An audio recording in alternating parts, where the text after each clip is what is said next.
في 1980 كانت مدينة طنطان تنعم بسكونها الساحر، وفي 14 من يونيو من ذاك العام كسر النعمة ماء العينين هدوءها بهدير صرخة ولادته. وهكذا اليوم يوقع تقاريره الصحفية بكل إبداع ومهنية. والمزيد في هذا الروبورتاج لنعمة ماء العينين. نعمة ماء العينين ميديان تي في. نعمة ماء العينين ميديان تي في. كيف لا وهو حفيد الشيخ ماء العينين. ولج النعمة عالم الإعلام بعد حصوله على الإجازة في الأدب الإنجليزي، وهو الموهوب منذ طفولته في المجال. انطلقت تجربته الإعلامية مع قناة العيون الجهوية صحفيا في قسم الأخبار والبرامج، لينطلق في سماء الإعلام من بابه الواسع مع وثائق طرفايا ذاكرة البريد الجوي سنة 2007. في سنة 2010 اشتغل معدا للبرامج وصحفيا مع وكالة الأنباء صحراء ميديا من العيون. وفضل في 2012 الدراسة على العمل الميداني ليتوج مساره المهني بماجستير أكاديمي هو الأول من نوعه في الإعلام بالمملكة المغربية، وبعدها اتجه إلى شمال المغرب وبالضبط في عاصمة البوغاز لكي يكمل رسالته الإعلامية من قناة ميديان تي في. النعمة ناشط بقوة على منصة تويتر ويقارب عدد متابعيه 100,000، وهو معروف بترافعه عن مغربية الصحراء والوحدة الترابية للمملكة. سنكتشف معا قصة بطلنا النعمة وهو حاضر معنا الآن ليلهمنا بروحه القوية. ينضم إلينا من طنجة الإعلامي النعمة ماء العينين بقناة ميديان تي في. النعمة، مرحبا بك. أسعد الله مساكم بالخير، وشكرا أخي حمزة على هذه الدعوة وعلى هذه الاستضافة، وأتمنى أنها تكون حلقة خفيفة على متابعيك الأعزاء، وشكرا لك مرة أخرى. حدثنا قليلا عن القصص التي لا تنسى في حياتك المهنية، الإيجابي منها والتي كان لها وقع عليك. سؤال جميل جدا أخي حمزة، لأنك من البداية دخلت في الأشياء الإيجابية والأشياء السلبية في تجربتي. لكن كما هو معلوم أنه كل درس تجربة، كل يوم درس، وكل درس تجربة، ومن التجربة نتعلم. فإذا كانت الحياة مدرسة فالأيام معلم، وتختلف الدروس والمدارس باختلاف الأشخاص والمنابع. إذا تجربتي كيف ما هو معلوم بدأت في سنة 2006 مع قناة الجهوية. هناك عملت يعني كصحفي بقسم الرياضي، ثم كصحفي بقسم الأخبار، ثم كتقني، ثم كمنتج. كانت تجربة جميلة جدا، تعلمنا فيها الأبجديات الإعلام مع ثلة من الصحفيين المهنيين اللي العديد منهم هاجر، واللي منهم باقي مازال مشتغل في القناة ومستمر في عمله فيها. من بين الأشياء الجميلة هو عدم ثقة المؤسسة في بدايتها فيها، وكان شخص جزاه الله خيرا شد بيدي ودار فيها الثقة، رغم أني كنت خدام في قسم البث في قناة الجهوية، أعمل من الساعة 9 إلى منتصف الليل. لكن شغفي وحبي للإعلام لم يجعلني أبدا أترك المجال، وحينها كلفت بتغطية لنوي دي كاب خوبي، يعني ليالي طرفايا. وفي نفس الوقت كنت طلبت من المؤسسة الثق فيا وتخليني نعدل وثائقي، اللي ربما دائما الشباب عنده علاقة خاصة بي. هذه التجربة بدأت، كنت خدام كندير يوميات، وكنت خدام كنعطي القسم الأخبار كذلك روبورتاجات، وفي نفس الوقت كنت كنشد واحد القصيطة خاصة بي أنا كندير بها واحد الوثائقي اللي هو طرفايا ذاكرة البريد الجوي. طرفايا ذاكرة البريد الجوي هذا من أغرب القصص في حياتي، ما ننساه بكل الصراحة، ما ننسى الانتقادات اللي التقيت، ما ننسى عدم ثقة الأشخاص فيا، لكنها بكل صراحة كانت محفز كبير جدا، وخاصة عندما كنت أنتظر بعض الصور وبعض الفيديوهات من عند جمعية سكسيسيون دو سانت اكزوبوري وفونداسيون اتيكوير اللي أكدوا لي على أنهم سيمدوني بها. وبقيت مدة طويلة كنتسنى الله الحاني زاد هذه الصور يجوني.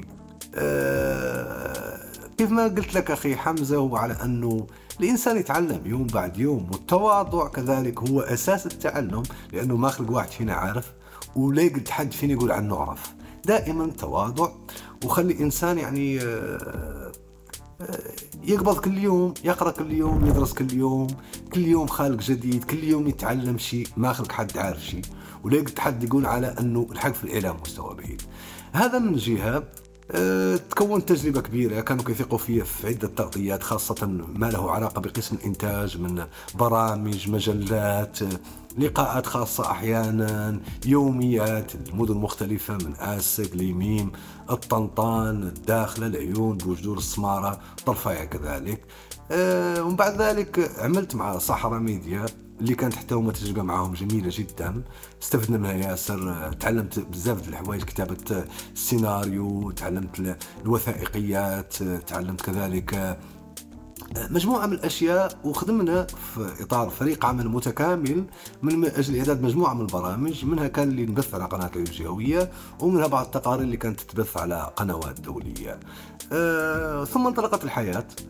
من بين الأشياء اللي ما ننسى في تغطياتي أو اللي عندها قيمة، أولا شيء اللي نبدأ هو على أني كلفت بتغطية الأنشطة الملكية في زيارة ملكية لأكادير، يعني آخر زيارة ملكية كانت لأكادير كنت مكلف بتغطيتها.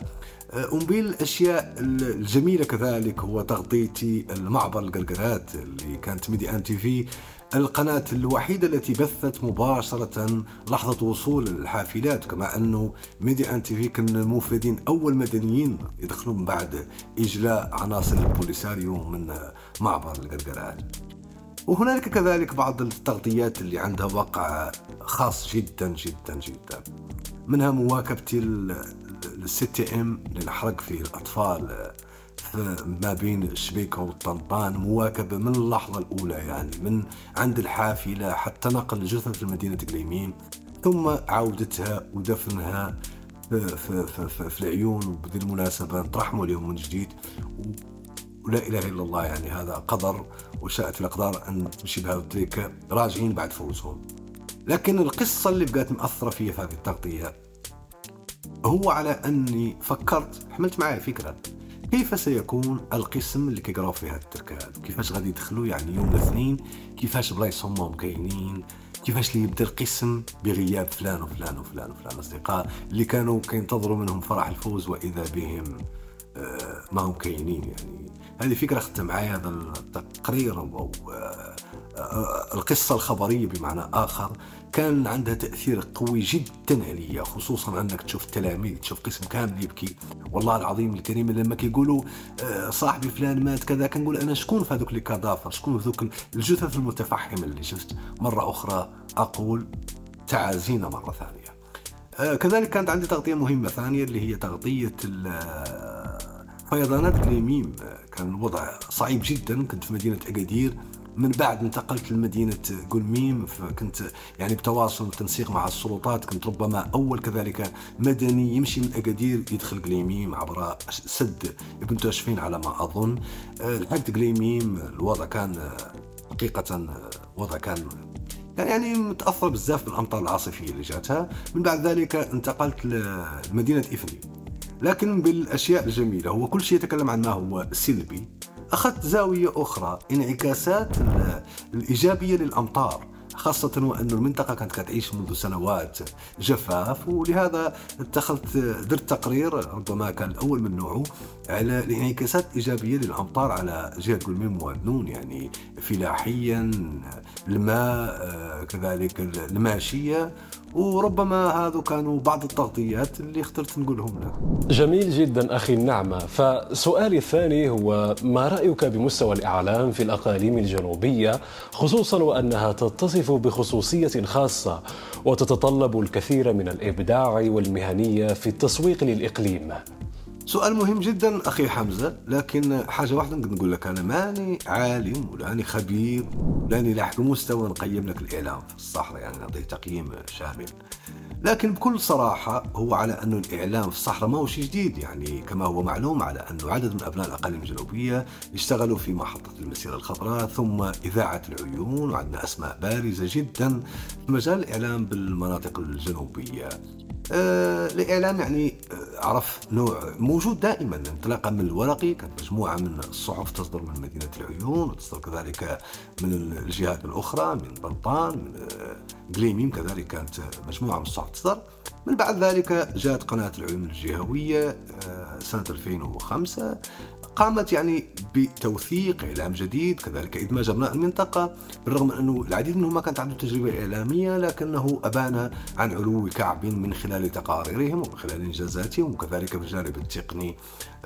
واليوم الحمد لله كنشوفوا مجموعة من أبناء الأقاليم الجنوبية أسماء بارزة في قنوات دولية، يعني العديد منهم اتجه صوب الإمارات العربية المتحدة وصوب قطر وكذلك صوب السعودية. عندنا مجموعة من الأسماء من أبناء المنطقة اللي وصلوا مستوى عالي من الإعلام بدراستهم، بتكوينهم، بتجربتهم.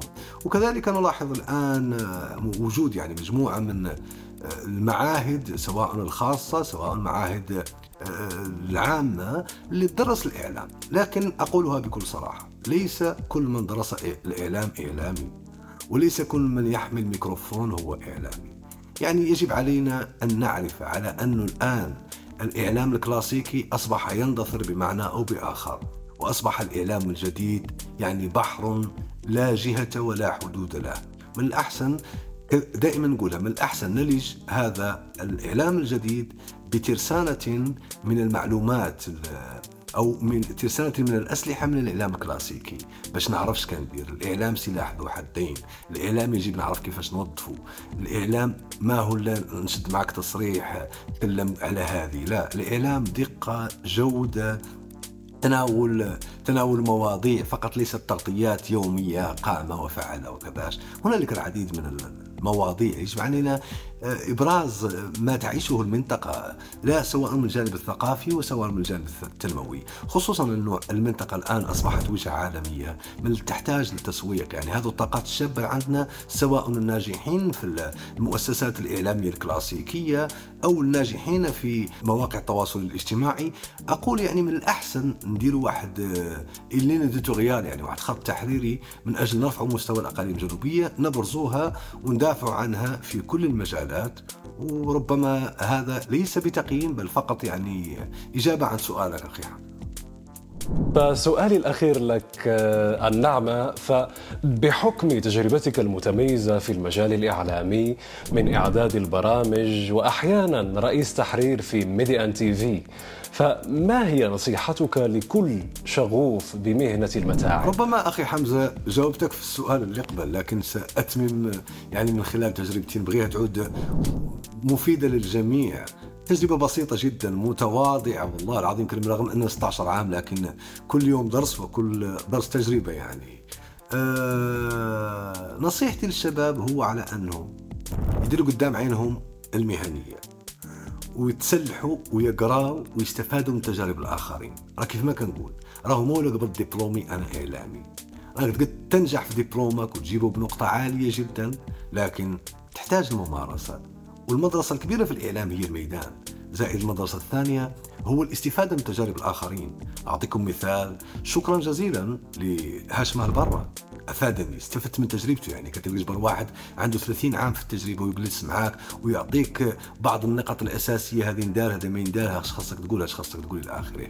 كذلك أشكر عبد الرحيم الفارسي أستاذي وأخي وصديقي، أشكر كذلك حسن الراشدي، أشكر كذلك مصطفى أزريد، أشكر كذلك بيبو المهادي، وأشكر كل الزملاء في قناة ميديان تي في، لأنه كاين دائما نوع من تبادل الأفكار، كاين نوع من الإفادة، كاين نوع من التجربة. يعني برغم أن نعمل في مؤسسة كبيرة، مؤسسة وطنية دولية، إلا أننا نتعاون فيما بيننا، وهنا كيبقى دائما الإعلام متجدد.